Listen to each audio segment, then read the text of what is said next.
Won't you take me back to Tennessee? The award-winning Tennessee WildCast is on the air with the latest info about hunting, fishing, boating, wildlife watching, and all things outdoors. This episode is brought to you by GSM Outdoors, whose vision is to preserve the sportsman's legacy, fuel innovation, and enable the next generation of outdoor enthusiasts. Think outside. That's where you'll find us. Now, make welcome your host, Jason Harmon.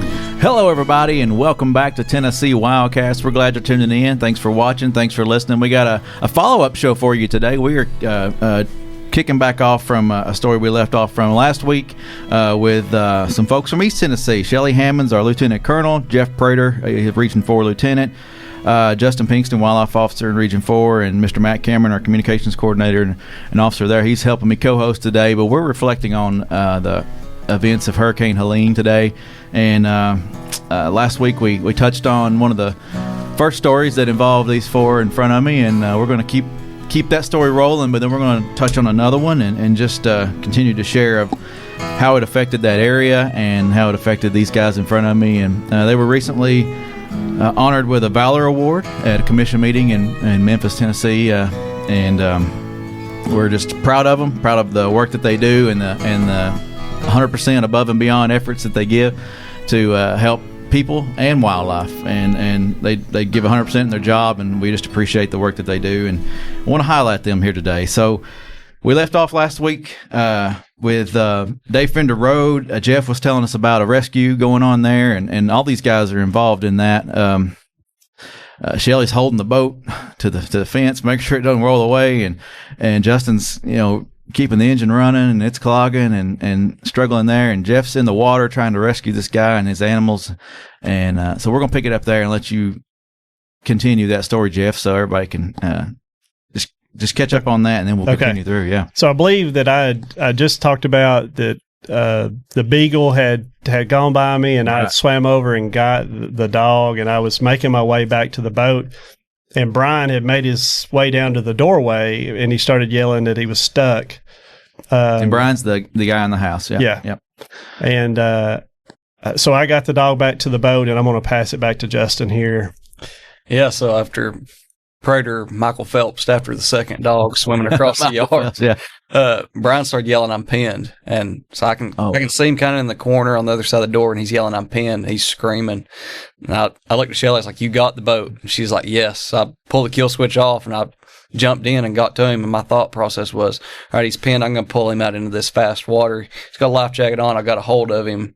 He's going to come right to me, get Prater back in the boat. We're back to safety. Well, I was able to grab him with my right hand and pull him out into the doorway, and when I did, he just stopped, just hard stop. And he's like, "I'm pinned." And I'm like, "What's pinning you? It's white water right here." And I reached my hand up under, and he had a 2x4 come through horizontally, and I mean, it landed perfect, just waist level in the door.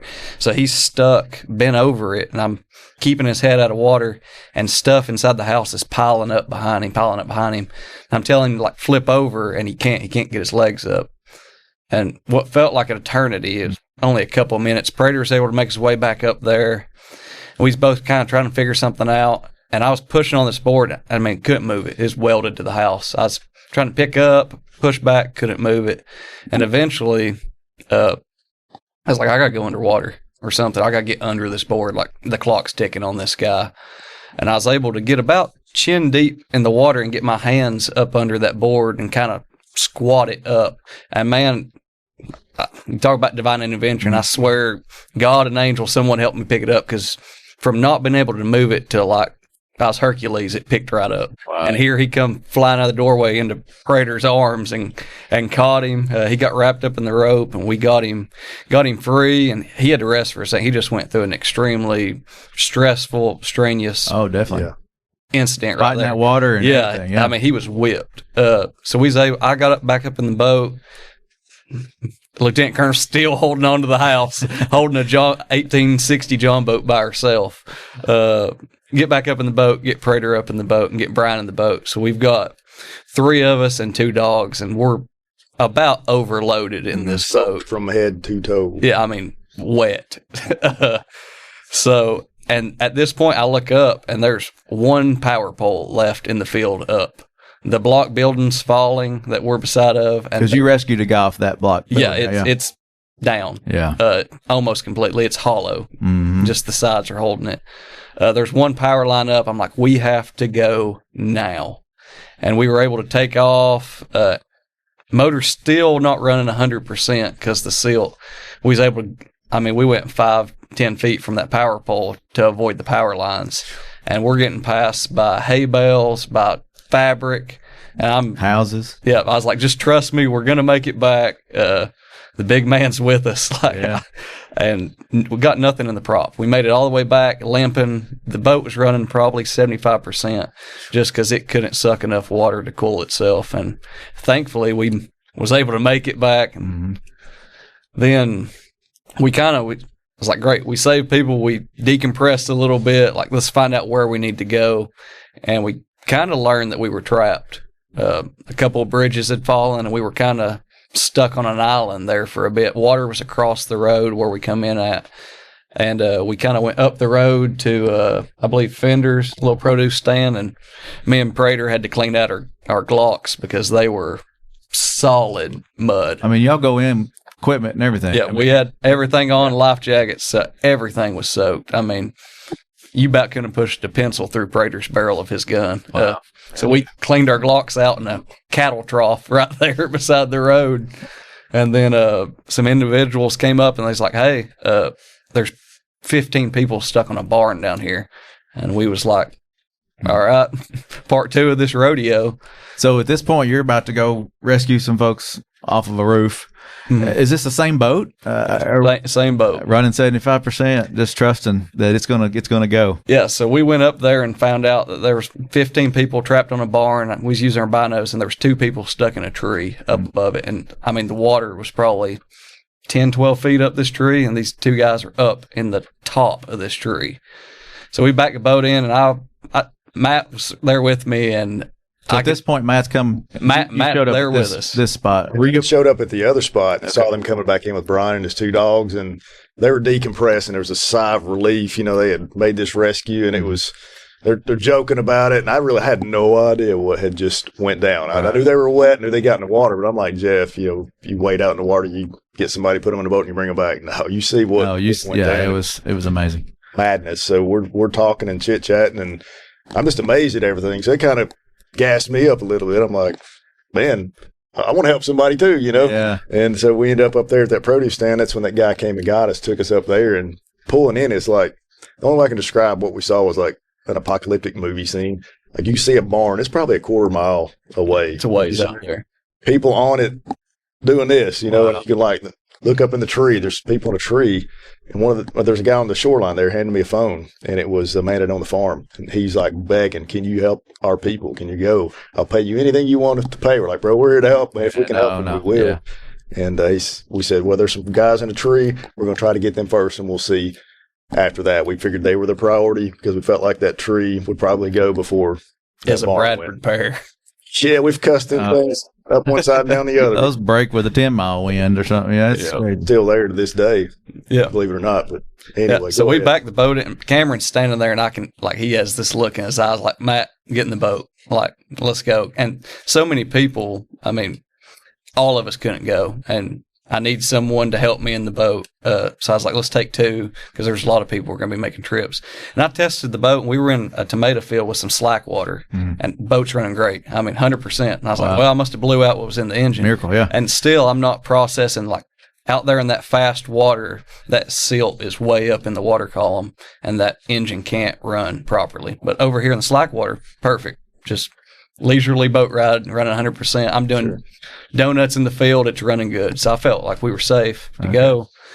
Well, me and Matt take off, and I don't know if Matt heard me or not, but man, I kind of felt some peace a little bit. And I just quoted some scripture of Isaiah 6:8. And just the latter part of it, I said, "Here am I, send me." But really it was, "Here are we, send us." But I just, good Lord's watching out for us. And I share the same faith. When I heard him quote a scripture, it whatever fear you had at that moment leaves, and it's just go time. You just go and do. I had no idea what was going to happen, but here we went. Yeah. And we made it to the tree, got these two individuals in the boat, and it kind of, a lot of debris was building up around this tree. And we got them in the boat, and as I was backing up, like, I just went dead. Boat completely dead. Wow. Matt was able to grab onto a limb that had kind of piled up. And what had happened is I'd backed into a log about the size of my forearm, and it wedged itself between the pods on the back and in between the prop of the boat, and I was just dead in the water. And so I had to raise up the boat. Matt's pulling a Shelly, holding on to the boat and the tree, because, I mean, if we go loose, we're going down the river. And at the time, we didn't know this, because I'm not from Washington County, neither's Matt. We didn't know how close we were to the river. We 50 yards from the main river, and that's where the harder currents are flowing. Yeah, we're in pretty swift water, but if we was 50 feet to our left, cannot run a boat. Yeah. No boat you can run in that speed of water. So if we get out there, we're in trouble. And thankfully, I'm able to kick, push, get that limb out. Motor starts up. We take back to the shore, and it starts dying one more time. Boat kind of stalls, dies. I turn the key, turns right back on, rev it, blow the silt out of the engine, and off we go again. So we get to the bank, and we drop those two individuals off, and me and Matt's like, I was like, Matt, I don't think we can go again. Like, we're going to get out there in the boats. I'm afraid it's not going to start back. After messing with it a little bit, letting the engine cool off, went back out in slack water, did a couple of donuts. She's running 100%. I was like, Matt, I asked Matt, I was like, you want to go back with me? And he's like, Matt's like, I'm in with you. I trust you. So we made another trip back out, and big barn, and the water's up to the hayloft of this one barn already. So it's first floor is underwater. Yeah. And we're kind of navigating between the barn and some shipping containers, getting some slack water. And there's 15 people on top of the barn. And Matt's like, how many think we can take? 3 or 4? I was like, let's do 3. I think we can operate with 3. So we pull up, first 3 hop in, back out, and on the way back, it dies twice. And got it started back the first time. Second time, we're kind of drifting a little bit, and there's a corner we have to make to get in slack water. And if we don't make this corner, we're going down the river. And the second time, it was struggling to start. Finally kicks back in, and this boat literally, if the water was moving 15 mile an hour, the boat was doing 16 and a half. And we limped around the corner, got to safety, and it hurts to be in that situation of we can't go back. There's 12 more people on that barn, and there's no way. This boat's done. Turns out, afterwards, learned that we'd spun the prop and overheated the engine. Well, I spun the prop, overheated the engine, but she got us back. Yeah. So we had to sit there and watch 12 people on the barn praying that it wasn't going to go down. And then miraculously, I don't know how they found out, but here comes a THP helicopter. And they were able to start making rescues. We loaded the boat up and set up a LZ, and they was able to get every single person off the barn.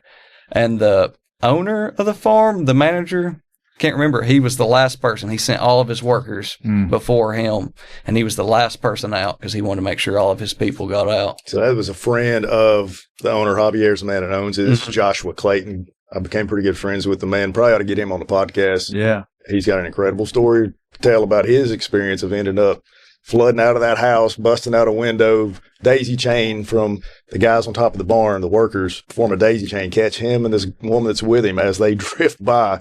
They sit on top of a John Deere tractor, top of a barn for hours and hours waiting to be rescued. So he's got an incredible story to tell. But yeah, he came off last. He's a Army veteran. He made sure everyone was safe before him. I tip my hat to him for that. But that was a quick version of what all happened right there, but it was incredible. It was, once again, by the grace of God, that I believe the same helicopter or crew that had been helping the folks upriver in Unicoi County at the hospital.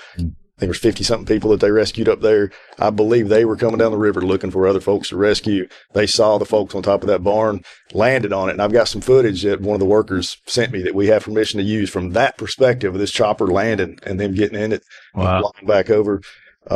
It kind of puts it in perspective of just how crazy and dire that situation was. Mm-hmm. Well, I know, Shelly, you're proud of your team, your region for stepping up out there and doing the work that they did. And Matt, you were saying off camera earlier, there was times where they were telling Shelly to go home because she was running on fumes, right? Or adrenaline one, but I'm sure it was both, and I'll let her tell you, but she had been there over 24 hours. We're trying to set up a command post in the center, EOC. We're learning all these new terms there. I don't think any of us had a real experience of a disaster relief type situation. Yeah.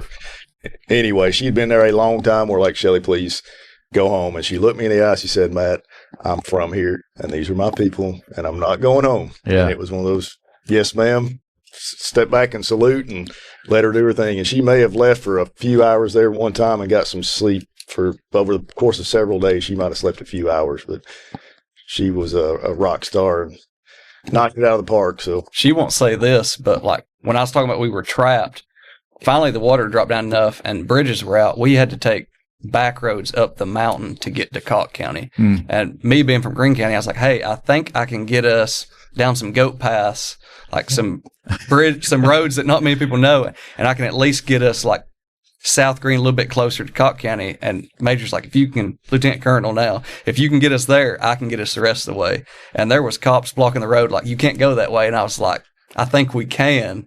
And he's like, well, we'll let you try. And there was normal citizens following us up these goat path, gravel roads. And when I got us halfway, Lieutenant Colonel got us the rest of the way to Cocke County. And that's when all of this broke out of. It was like, well, we're to Cocke County. There's work to be done. And she kind of really let her leadership quality shine at that point.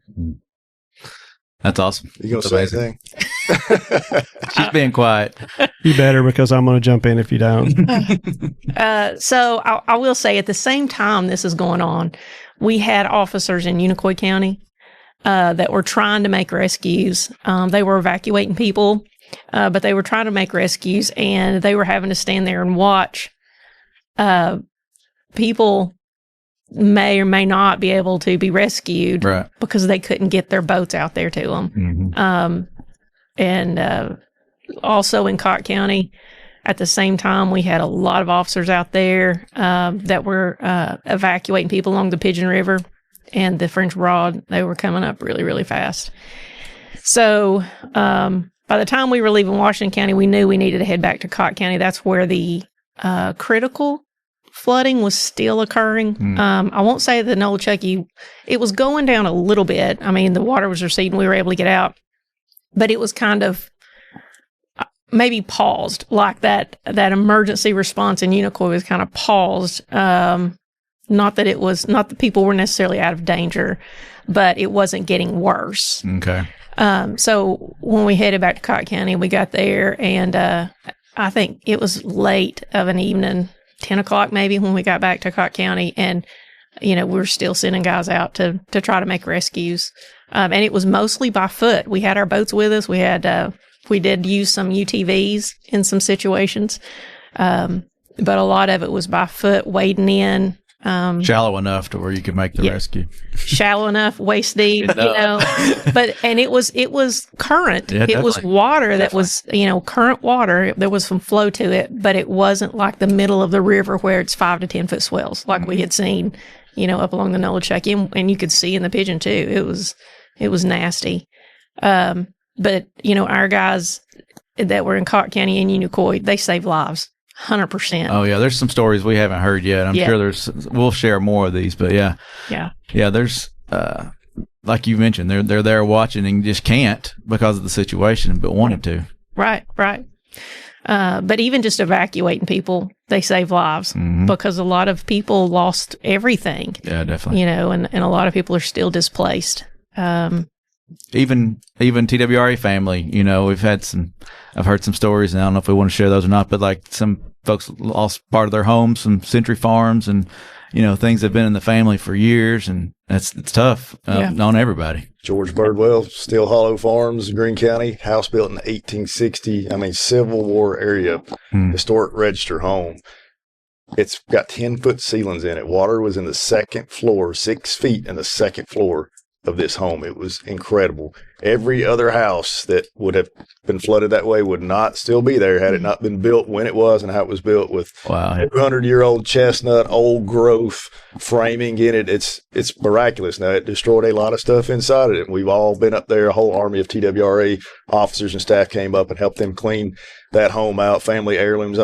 Their entire belongings were drenched in Nolichucky River water and flood. And it's incredible to see that the outpouring of support. George's been very vocal and appreciative of that. And they had to tear down part of that house. They're rebuilding the rest of it, but that's just one of many that have been affected up through there. And once again, that house is still there because of when and how it was built. Other people's homes gone. Every stitch of everything they own, every photograph, every memory is probably in Douglas Lake somewhere, to be honest with you. It received a lot of that debris. So you can't, if you're not familiar with what all went down here, you cannot wrap your mind around the devastation over such a large geographic area.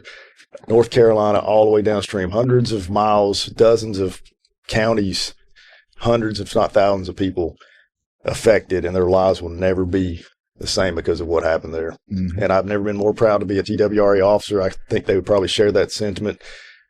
Justin was talking about off camera, the army of green trucks and silver trucks now come from all over the state to help out people, perfect strangers they'd never met, probably never see again in this time of need. So what we did got recognized. I realized that a lot of it's because of the camera footage. Shelly, I'm going to give her a shout out. She's able to hold that boat and video these two in the water getting Brian out of that house.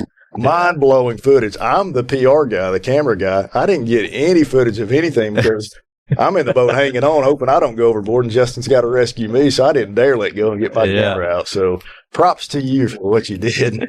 Yeah, definitely. I just wanted to make sure that our leadership here in Nashville understood what we were doing and how critical it was to get more officers to us. We needed more help. I mean, this was a once in a several 1,000-year flood, and we needed everybody we could send. So. Yeah.